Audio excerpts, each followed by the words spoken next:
Viva! É com muita alegria que nós podemos nos juntar, sim, eu e você que está aí em casa, a hoje podermos meditar nas Escrituras, naquilo que Deus quer nos falar. O tema de hoje é tão pertinente, sim, porque estamos na Semana da Páscoa, estamos a comemorar a Páscoa.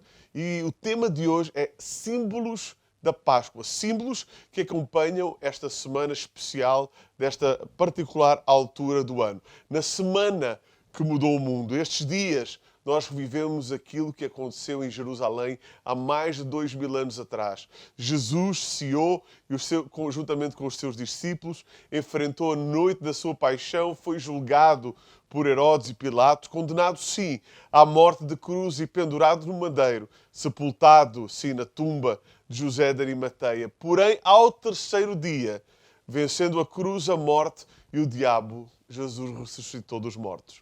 O evento da cruz é, sem dúvida, o ponto central da história da humanidade. E nesta semana, a Semana da Páscoa, foi o período que redefiniu a história. Toda a obra da cruz se encaixa perfeitamente na moldura da Páscoa bíblica do povo de Israel que saiu do Egito, do povo que foi liberto pela poderosa mão de Deus, sim, e guiado, conduzidos por Moisés. Eu falo Páscoa bíblica e não Páscoa judaica. A Páscoa judaica de hoje difere em algumas particularidades da Páscoa bíblica. Os judeus acrescentaram os símbolos, porém símbolos que remetem para uma narrativa bíblica. E esta é a grande diferença da nação de Israel. Porque apesar dos judeus hoje celebrarem também a sua Páscoa, ela não deixa de ser bíblica, não deixa de ser a Páscoa do povo da Bíblia. Porém, o mundo e Roma também acrescentaram os seus símbolos, mas símbolos que provieram do paganismo das nações e dos seus povos e em nada remetem para a narrativa bíblica, ao contrário da nação de Israel. Estes símbolos que provêm do mundo e de Roma comunicam mentiras disfarçadas de verdade, enganos subtilmente mascarados de práticas inocentes, sem aparente malícia, mas saturados de veneno diabólico. Sim, hoje precisamos meditar nos símbolos da Páscoa. A palavra símbolo é derivada do grego symbalen, que significa agregar. O seu uso figurado originou-se no costume de quebrar um bloco de argila para marcar o término de um contrato ou de um acordo. Isto seria, cada parte do acordo ficaria com um dos pedaços e assim, quando se juntassem os pedaços novamente, eles poderiam se encaixar como um quebra-cabeças. Os pedaços, então, que ficaria cada um com uma parte, seria identificado como o símbolo ou a símbola que identificava as pessoas envolvidas. Portanto, um símbolo, em primeiro lugar, representa um acordo, um contrato, uma aliança. Mas também sugere aquilo que está faltando, a parte invisível, não presencial, que é necessária para alcançar a conclusão ou a totalidade desse mesmo acordo. Consciente ou inconscientemente, o símbolo carrega o propósito de unir as partes para criar algo real. Este contrato que eu estou a falar, algo mais do que a soma das partes, como nuances de significado que resultam de uma ideia complexa. Escute, o mundo espiritual é regido por leis espirituais, onde cada ação implica uma mensagem numa determinada direção. São gerados códigos de vida ou códigos de morte. Então o mundo espiritual reconhece símbolos. Tem símbolos que emitem mensagens na direção de Deus para o reino de Deus. Mensagens de Deus para os homens e dos homens para Deus. E tem símbolos que emitem mensagens na direção do nosso adversário. Do diabo para o homem e do homem para o diabo e para o seu reino. Os símbolos de Deus carregam mensagens de vida para o reino espiritual. A estes símbolos a palavra chama de sinais. São códigos espirituais de mensagens de vida de e para o reino espiritual. Mas o diabo também trabalha com simbologia. Símbolos que implicam códigos espirituais de mensagens de morte de e para também o reino espiritual. Por exemplo, A cruz. Sim, você conhece esse símbolo, a cruz. Talvez o símbolo mais famoso de todo o mundo. O maior símbolo do cristianismo hoje é uma cruz. E a simbologia da cruz é total loucura, é completamente loucura. A cruz era uma arma de morte que se tornou num instrumento de redenção. O símbolo da morte que se converteu, agora sim, depois de Jesus, num símbolo de vida. E só Deus para fazer isto. Antes de Cristo, todos aqueles que vissem uma cruz se assustavam com medo da morte e com medo da crucificação. Era o símbolo que simbolizava a morte, a dor. Mas hoje a cruz, ela significa o cristianismo. E onde tem uma cruz, ali se sabe logo que tem cristãos. Ao longo da história onde o cristianismo chegava, uma cruz era imediatamente plantada. E até hoje, por exemplo, uma cruz no topo do edifício aponta à existência de uma igreja cristã. Numa tumba, quando se ergue uma cruz, sabemos que ali foi sepultado um cristão. Mas existem outros símbolos no mundo religioso social. Existe, por exemplo, a estrela de Davi para os judeus, o peixe do cristianismo, o pentagrama invertido para os satânicos, existe a estrela crescente para os muçulmanos, a foice e o martelo para os comunistas, e também existem, claro, símbolos sociais como masculino e feminino, etc. Vamos entender, já, o que está por detrás de um símbolo, de um objeto que envia mensagens. Por exemplo, um ídolo é um símbolo. A Bíblia diz aqui no Salmo 115, do versículo 4 ao versículo 8, está escrito: os ídolos deles são prata e ouro, obras das mãos dos homens. Têm boca, mas não falam. Têm olhos, mas não veem. Têm ouvidos, mas não ouvem. Têm narizes, mas não cheiram. Têm mãos, mas não apalpam. Têm pés, mas não andam. E só alguns saem das suas gargantas. Escute. Tornem-se semelhantes a eles os que o fazem, assim como os que nele confiam. Nós nos tornamos semelhantes aos ídolos, aos símbolos que cultuamos. O símbolo que carregamos, reverenciamos, envia uma mensagem espiritual que vai para o reino do Espírito e volta do reino do Espírito. Nos conduz ao propósito original e ou traz bênção ou maldição. Estou-me a referir a Deuteronômio capítulo 24. Por exemplo, o que é que está por detrás de um ídolo? Qual é a mensagem que está por trás desse símbolo, desse objeto? Necromancia. Como assim, pastor? Necromancia, o culto aos mortos. Todo o ídolo representa alguém que um dia viveu, mas que agora está morto. Então, quando alguém se prostra diante de um ídolo, na verdade ela está executando uma obra de necromancia. Essa é a mensagem que está enviando. E a Bíblia diz lá em Deuteronômio, capítulo 18, versículo 12, que Deus abomina e castiga severamente todos os que praticam necromancia. Cuidado, muito cuidado, porque por detrás de um objeto, por detrás até de uma tradição, pode estar escondida uma mensagem maligna. A Bíblia, na sua narrativa escrita, utiliza vários símbolos para ilustrar suas mensagens. Por exemplo, animais e as suas partes, cores, metais, elementos e objetos naturais, outros tipos de ações e atividades e estados físicos, pessoas, partes do corpo, vários tipos de objetos. Na verdade, a linguagem simbólica da Bíblia, feita de poesias, metáforas e símbolos, é fundamental na linguagem bíblica.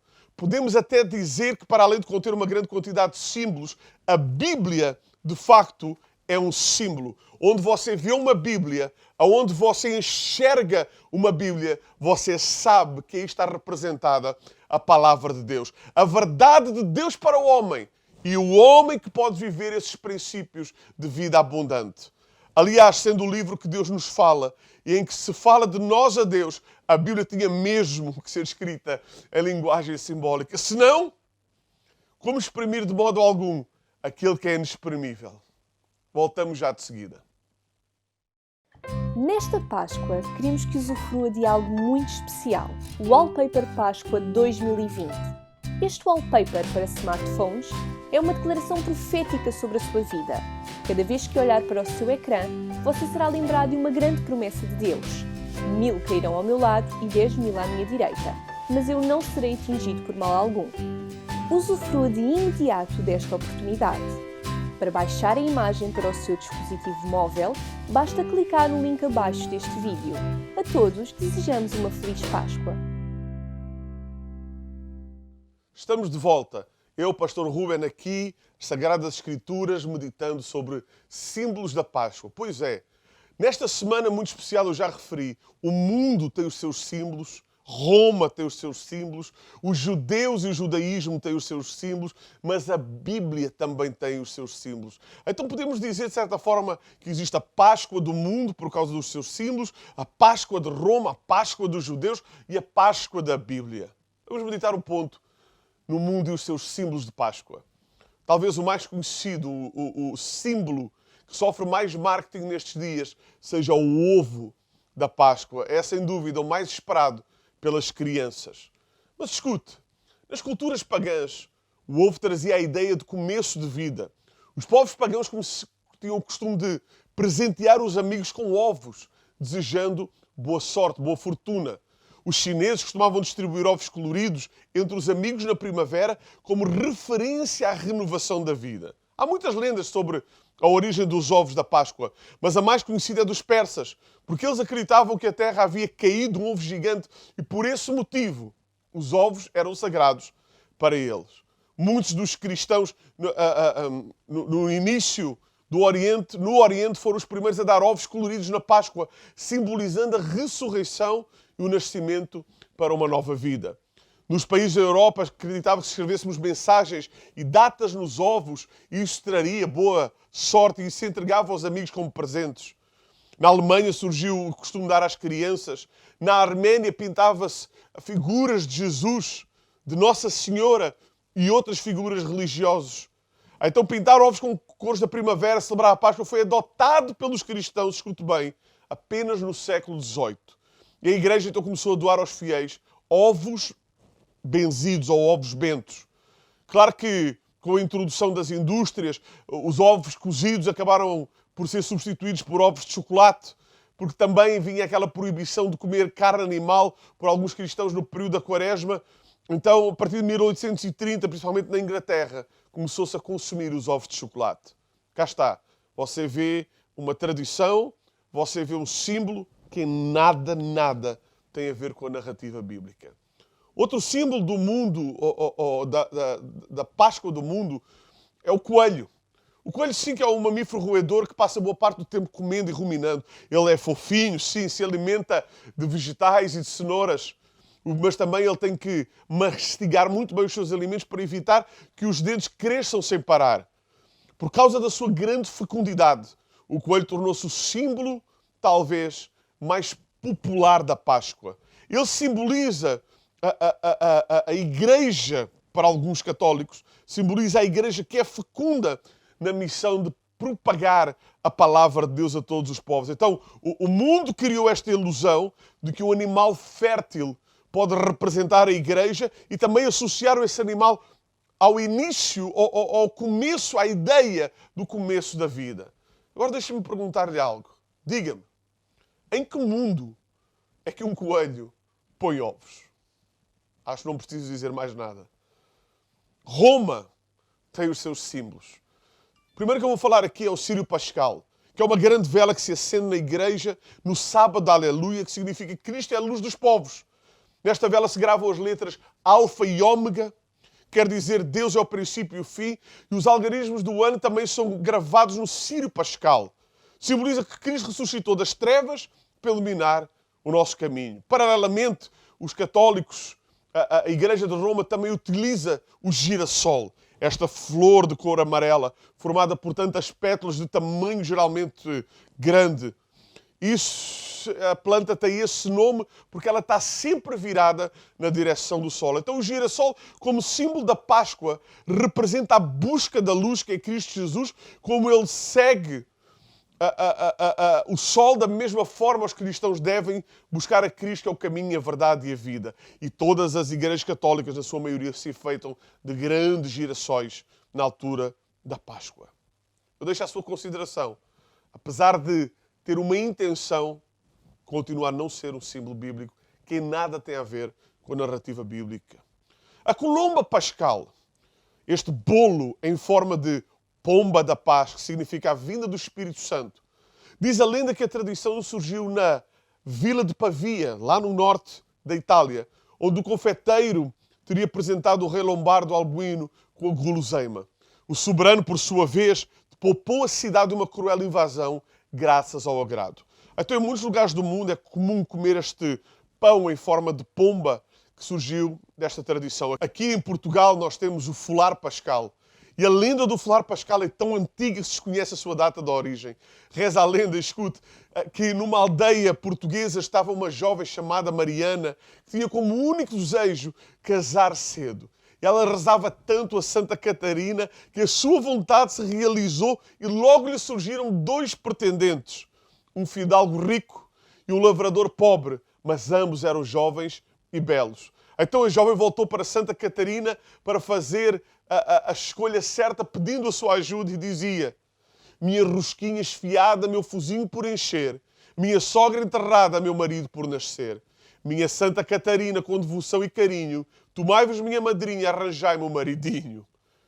E enquanto ela estava concentrada na sua reza, logo lhe bateu à porta o Amaro, o jovem lavrador, mas pobre, pediu-lhe uma resposta, marcando a data limite como o domingo de Ramos.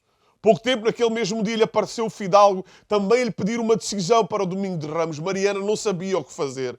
Chegado o domingo de Ramos, uma vizinha muito aflita foi avisar Mariana que o fidalgo e o lavrador se tinham encontrado no caminho da sua casa e que naquele momento estavam lutando uma luta de morte. Mariana correu até ao lugar onde os dois se defrontavam e foi então que, depois de pedir ajuda novamente a Santa Catarina, Mariana soltou o nome de Amaro, o lavrador pobre. Na véspera do domingo de Páscoa, Mariana, ainda atormentada, tinha-lhe dito que o fidalgo aparecia no dia do casamento para se vingar e matar Amaro. Mariana rezou uma vez mais a Santa Catarina e a imagem da santa lhe apareceu, lhe sorrindo. Então Mariana depositou no altar flores de honra para a santa. No dia seguinte, Mariana foi pôr flores no altar da Santa Catarina. E quando chegou a casa, verificou que em cima da mesa estava um grande bolo com ovos inteiros rodeado de flores. Correu para a casa de Amaro, mas encontrou no caminho e este contou-lhe que também tinha recebido um bolo semelhante. Então ela pensou, isto é a ideia do fidalgo. E dirigiram-se para a casa do fidalgo para lhe agradecer. Mas este também tinha recebido o mesmo tipo de bolo. Então Mariana ficou convencida que tudo tinha sido obra de Santa Catarina. Nós vemos que este símbolo, apesar de ser tipicamente português, ele é uma mensagem de honra, de veneração a um santo, Santa Catarina. O sino das igrejas, é um símbolo da Páscoa. As igrejas que têm sinos ficam suspensos em torres, o tocam insistentemente para anunciar as celebrações. No domingo de Páscoa, tocando festivamente, os sinos anunciam a alegria e a celebração da ressurreição de Cristo. Outros símbolos, por exemplo, como óleos santos, onde na antiguidade os lutadores e guerreiros se juntavam durante esta semana com óleos especiais, pois acreditavam que essas substâncias lhes davam força. Os ramos das palmeiras, que no início da Semana Santa, quando chega ao domingo de Ramos, lembra a entrada de Jesus em Jerusalém, ocasião que as pessoas cobriam a estrada com folhas de palmeira para comemorar a sua chegada. Estas folhas de palmeira são usadas na decoração das igrejas durante as comemorações da Semana Santa como um sinal de boas-vindas a Cristo. Por exemplo, o peixe, que é trazido pelos apóstolos, que eram pescadores, este símbolo da vida, também utilizado pelos primeiros cristãos no acróstico que diz ictus, que é a palavra grega para peixe, que significa literalmente Jesus Cristos. Jesus Cristo, Filho de Deus, o Salvador. Faz parte do ritual da Semana Santa comer peixe, especialmente na Sexta-feira Santa, para lembrar os 40 dias de jejum que Jesus teve, para lembrar que nós devemos ser como Cristo. Outro símbolo extremamente romano é a cruz cristã, que representa a paixão de Cristo, claro, a Páscoa, o sacrifício e o sofrimento. E este talvez seja o símbolo máximo para os cristãos. Da mesma forma como Cristo morreu flagelado e crucificado, muitos na Sexta-feira Santa, na Sexta-feira da Paixão, carregam esta cruz por ruas e até se flagelam. Mas não se deixe enganar. Essa cruz não é a cruz de Cristo, porque a cruz de Cristo está vazia. Como eu falei anteriormente, os judeus também têm os seus símbolos. No Seder da Páscoa, como é chamada a refeição feita na Páscoa, Eles têm a costela do cordeiro, que representa o cordeiro sacrificado, a água salgada, que representa as lágrimas do povo judeu, a salsa, que representa a inferioridade do povo, as ervas amargas, que representa a aflição e o sofrimento da escravidão do povo de Israel no Egito. O harosset, que é esta pasta doce de frutas e nozes, que é uma referência à argamassa utilizada pelos judeus na construção dos palácios. O ovo cozido, que representa o novo ciclo de vida. Claro, não pode faltar o matzah, que é o pão não levedado, que é a referência à rapidez com que os judeus abandonaram o Egito sem que houvesse tempo hábil para que o pão levedasse. E, claro, o vinho, que representa o fruto da vida. Muitos judeus não celebram a Páscoa sem ter outro símbolo presente, a menorá, que é um dos principais símbolos do judaísmo, encontrado nos templos, nas sinagogas, este candelabro de 7 pontas, que simboliza a luz da lei que está sobre a vida do homem. Claro que muitos também utilizam o kippá, principalmente os homens, que significa a medida de um homem até a estatura de um homem, e dali para cima vem Deus. Mas vamos olhar para a Bíblia. A Bíblia e os seus símbolos da Páscoa. O primeiro e o mais importante de todos é o Cordeiro. E para muitos cristãos, tal como eu, o Cordeiro é o próprio Cristo, o Cordeiro de Deus que tira o pecado do mundo, sacrificado na cruz pelos nossos pecados, e cujo sangue nos redimiu, morrendo, destruindo o poder da morte e ressuscitando nos restituiu à vida. É a nova aliança que Deus fez, realizada pelo seu Filho, não agora apenas com um povo, mas com todos os povos. Claro que para nós cristãos, nós também temos a simbologia do pão e do vinho, que sempre nos remetem para o momento da última ceia, o sangue derramado, o sangue despargido na cruz do Calvário e o corpo de Cristo que foi moído pelas nossas transgressões. Aleluia! Quando Cristo instituiu a ceia do Senhor, Ele disse: fazei tudo isto em memória de mim. Nós podemos olhar para a Bíblia e ver a Páscoa de Jesus. E vamos, por exemplo, ver que Jesus utilizou outros símbolos na sua própria Páscoa, na última ceia. Por exemplo, para além do pão e vinho, para além da refeição, a Bíblia diz que Jesus utilizou, no início, uma bacia com água para lavar os pés dos seus discípulos. A Bíblia diz que depois da refeição, eles cantaram louvores a Deus e subiram o Getsemane, cantando louvores a Deus. Se olharmos para a Páscoa dos Apóstolos, nós vamos ver que, para além também do pão e do vinho, da refeição, do louvor, agora 1 Coríntios diz que nós deveríamos fazer tudo isto, sim, com um coração puro e com mãos limpas, na plena comunhão santa dos irmãos. E nós? Como devemos nós celebrar a Páscoa? Como devemos nós nos aproximar durante esta semana? Devemos realizar a ceia judaica? Ou basta o domingo de Páscoa? Tem que ser os 7 dias? Bem, para responder a estas perguntas, voltamos já de seguida.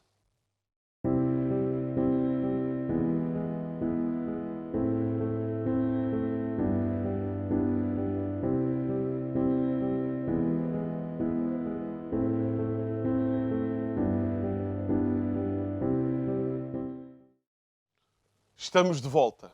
Estamos a falar sobre símbolos da Páscoa. E a Páscoa hoje? Como é que nós devemos celebrar?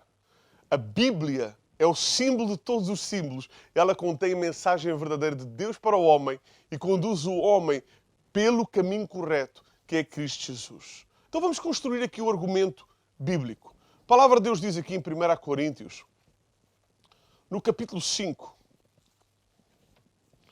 A Bíblia diz aqui: por isso, façamos a festa não com o fermento velho, nem com o fermento da maldade e da malícia, mas com os ázimos da sinceridade e da verdade.